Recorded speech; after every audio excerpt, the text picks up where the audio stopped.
Okay, so these are the solutions for coursework exam number 1. For the multiple choice section, question number 1 asks, which of the following numbers is irrational? So I'm looking for a number that has a non-terminating decimal. Immediately, the first one is a rational number. It terminates, so it's not option A. Then I'm looking at option B, the square root of 3, which cannot be expressed in the form P upon Q, right? And it is a non-terminating decimal, so this one here. So the answer for number 1 is B. It's not C, this is a rational, and it's not D because it's 0.1, which terminates, so it's a rational. So the correct answer is B. For question 2, it says, which of the following is not a real number? So I'm looking for anything that's a complex number. So part A is similar to the option in question number 1. So it's not square root 13, which is a irrational. So if we look at option B, we see that the square root sign here has a negative sign on the inside, right? So that will involve the imaginary number I. So I could look immediately and see that option B is not a real number. This is a complex number, and this is of the form square root 7I.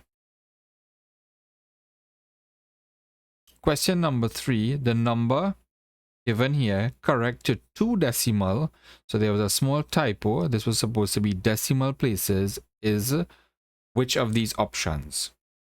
So for decimal places, we count 1 place after the decimal, 2, and then we look at the third number here. The third number is 6. So we circle that number and we see if that number is greater than or equal to 5. It is the number 6, which means that it is. So I have to add 1 to the number that is before, but the number before is a 9, right? So then I'll have to look to the other number, because that number will become 0, and then the other number is a 9 again. So I'll have to look to the other number, which is the number 8. So that number 8, meaning this number here, will turn to the number 9. So it will be 899. 899. And remember that this first 9 and this second 9 will turn to 0 and 0. So the correct option for this one will be 899.00. So now I have to go and look to my options, and I see that that is D. So the correct option is D. 899.00. Question number 4.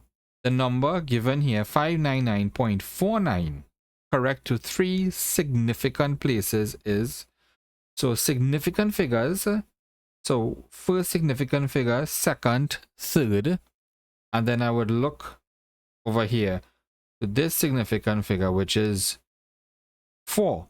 It is less than 5, which means I do not need to add 1 to the number before.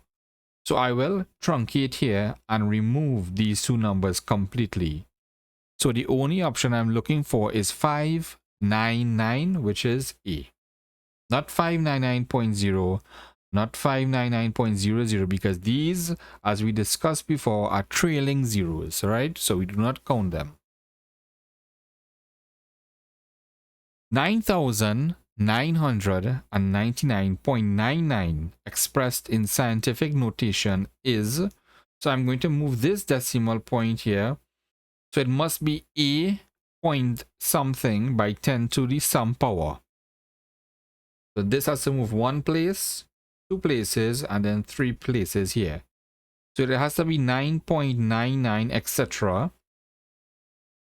With all the other 9s, but by 10 to the what? So we moved it 3 places to our left.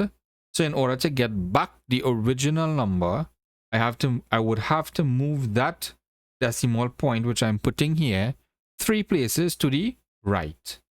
So I'm looking for 3 places to the right, so positive 3. So the option here is C.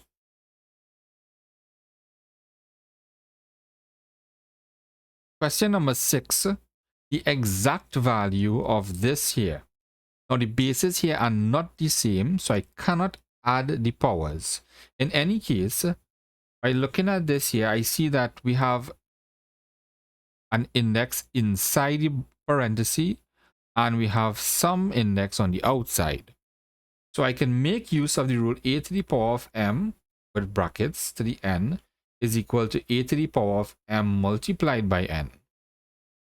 So if I apply that rule here, this 3 here inside the bracket will multiply by 1/3. So a third by 1/3, this 3 will cancel with this 3. I'll have 2 to the power of 1, which is just 2. And if I apply that same rule here to the second part, this 2 will cancel with this 2. I'll have 3 to the power of 1, which is 3.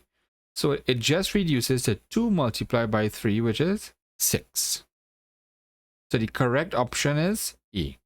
None of these other options have anything like that. Question number 7. A certain chemical compound with 2 types of atoms is denoted by type 1 and type 2. So in the compound, there's a ratio of 2 to 10 of type 1 to type 2. If there are 540 of type 1, how many of them are type 2? So 2 to 10 is 540 to some x, which we don't know, which we need to find. So 2 upon 10 is equal to 540 all over x. So we need to solve for this here. So we cross multiply. 540 by 10 will give us 5400. And then we have to divide that by 2, which will give me 2 into 5, 2. 7 2 is 14, 2700. So the only correct option for this one is B, 2700. Notice that the ratio is 2 to 10 for this question. We could have also reduced this ratio here as 1 to 5, right? Because 2 into 2 is 1 and 2 into 10 is 5. And the answer would be exactly the same. This expression here, question number 8, 1 plus square root 3 multiplied by 2 minus square root 3, right? In its simplest form. So we need to expand the brackets here using the FOIL method. First, outer terms, inner terms, and then the last term. So 1 multiplied by 2 will give me 2. 1 multiplied by negative root 3 is negative root 3. Root 3 multiplied by 2, and that's positive 2, it becomes positive 2 root 3. And then root 3 by root 3 is just 3, but there is a negative sign in front, so it becomes negative 3. Now I could reduce this a little bit. 2 minus 3 is negative 1. And negative root 3, this part here, plus 2 root 3 is like negative 1 plus 2, which is just positive root 3. So we're looking for negative 1 plus square root 3. That's here. That's D. Question number 9. Given that f of x is equal to 2x plus 6 and g of x is this, what is f of g of negative 2? So the first thing I need to do is that I need to find what is f of g, right? So take g and put it inside f and then substitute the number 2. Or you could find g of negative 2 first and then take that number and put it inside f of negative 2 and get the answer. Both ways will give you the same answer. So the first way for f of g of x, I can take x minus 1 and put it inside f of x. I'll get 2 into x minus 1 plus 6. If I expand the brackets, I'll get 2x minus 2 plus 6. 2x, negative 2 plus 6 is positive 4. And then they want me to find f of or g of negative 2. So substitute negative 2 now. So I'll get 2 to negative 2 plus 4. 2 by negative 2 is negative 4. Negative 4 plus 4 is 0. So the correct answer is 0, and that's C. Of course, you could have found g of negative 2 first, which would give you, so we have g of negative 2, I have negative 2 minus 1, which is negative 3. And then take that and put it inside f of x. Right, so you'll find f of negative 2, which is equal to, sorry,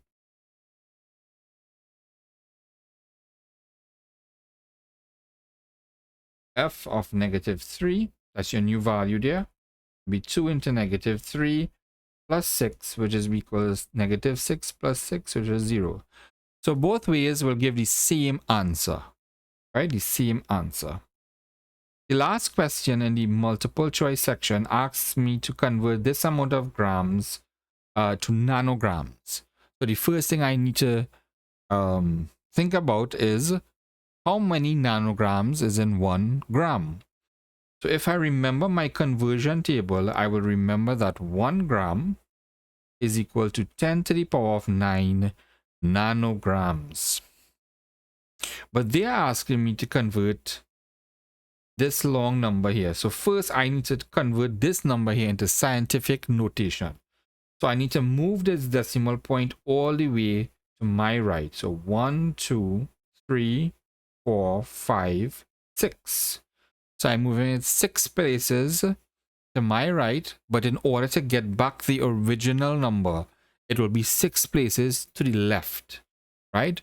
So we will have this is equal to 9.89 by 10 to the power of negative 6 in order to get back the original number, grams of course.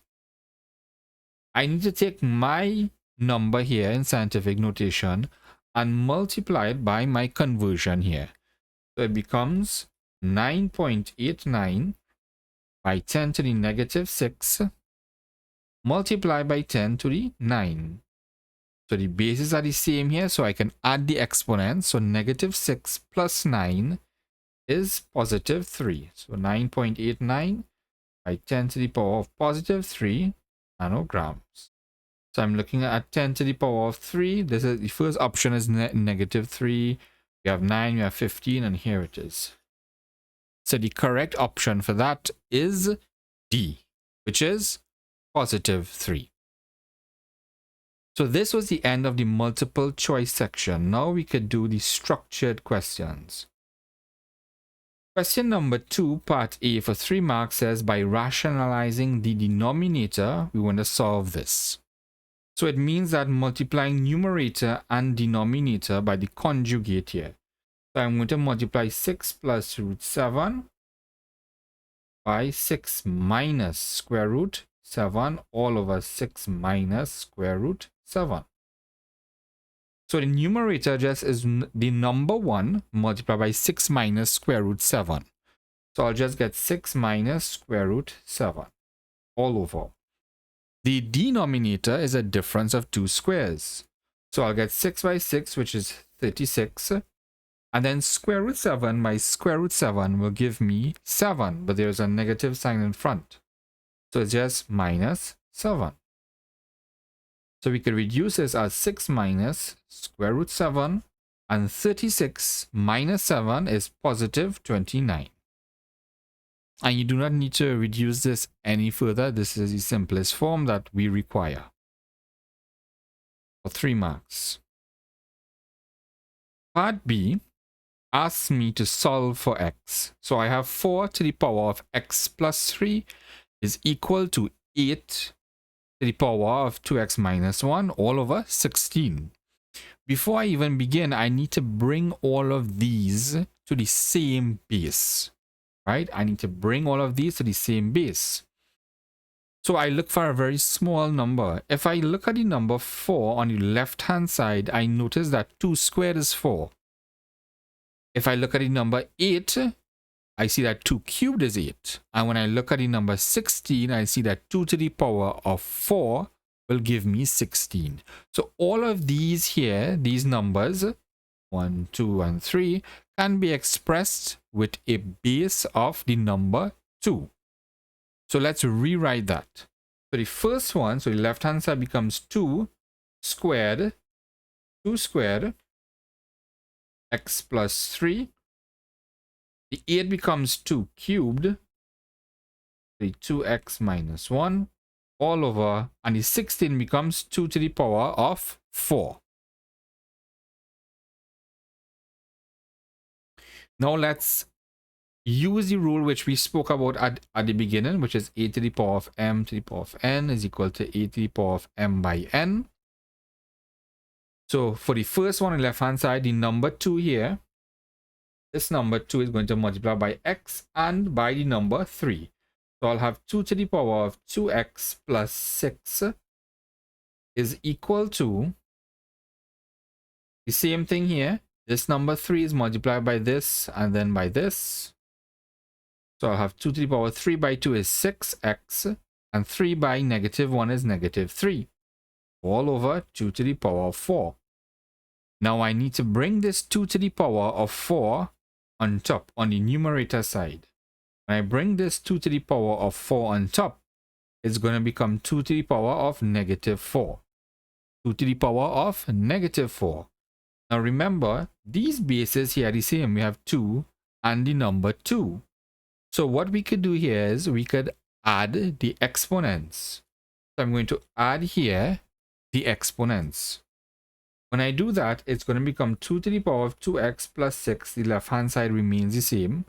It's going to become 2 to the power of 6x minus 3 plus negative 4, which is minus 4. So we can reduce this again as 2 to the power of 2x plus 6 is equal to 2 into 6x. Negative 3 minus 4 is negative 7. So now we could forget about the bases, not forget about them, but we're just going to ignore them for now and then solve and equate the exponents and solve for x. So 2x plus 6 is equal to 6x minus 7. So we could bring all the terms on one side. So 6x minus 2x is 4x. And 6 plus 7, that's 13. So that means that x now is equal to 13 all over 4. 13 all over, and that is x. So this was part B for 4 marks. Moving on to the last question now. It asks me, it gives me 3 functions. The first part is to find f inverse. The first part is to find f inverse. So the first thing I'm going to do now is that I have f of x is equal to 5x plus 1. Tells me to put y is equal to 5x plus 1. Then we interchange x and y, so x becomes here, and we have 5y plus 1. And then I have to make y the subject of the formula. So take this number 1 here, transpose it and bring it on the left hand side. So it becomes x minus 1 is equal to 5y. And then divide throughout by 5. So I'll get x minus 1 all over 5 is equal to y. So that means that f inverse of x is equal to x minus 1 all over 5 for 3 marks. Sorry, 2 marks. Then it asks me in part B to compose f with f inverse. It means take f inverse and put it inside f of x, which is 5x plus 1. So we have f composed with f inverse. So I'm going to get 5 into f inverse, which is x minus 1 all over 5. And f of x is 5x plus 1, so we have to put a plus 1 here at the end. Now this 5 will cancel with this 5. And I'll just remain with x minus 1 plus 1. Negative 1 plus 1 is 0. So I'll just remain with x. And that is my answer. Finally, the last part of the final question asks me to determine the exact value of f of g of h of negative 1. So either I do it the way that I did the last question on the multiple choice section, or I find h of negative 1, put it inside g, then take that value and put it inside f. Okay, so I'm just going to do it the long way, which is that I'm going to take h and put it inside g. Right? I'm going to take h and I'm going to put it inside g. So I'm going to take x plus 3 and put it inside x squared plus 2. That's going to give me, so the first one is to work out g of h of x. So I'm going to take x plus 3 and put it inside g, which is x squared plus 2. So it's x plus 3 all squared plus 2. X plus 3 all squared is x squared plus 6x, 3 by 3 is 9, plus 2. Let's reduce this and get x squared plus 6x plus 11. I'm going to take this answer now and put it inside f. And f was 5x plus 1. So it's going to become 5 into x squared plus 6x plus 11 plus 1. So 5 by x is 5x squared plus 6 by 5 is 30 with an x. 5 by 11 is 55 plus 1. So we have 5x squared plus 30x plus 56. And they ask us now, so this is f of g of h of x. But they are asking me for f of g of h of negative 1. So I have to substitute the value negative 1. So when I substitute negative 1 now, I'll get 5 into negative 1 squared plus 30 by negative 1 plus 56. Negative 1 squared is 1 and 1 by 5 is 5. 30 by negative 1 is negative 30 plus 56. 5 minus 30 is negative 25. Negative 25 plus 56 is positive 31. So you're supposed to get positive 31. Doing it the other way will give you exactly the same answer. And this is the end of the solutions.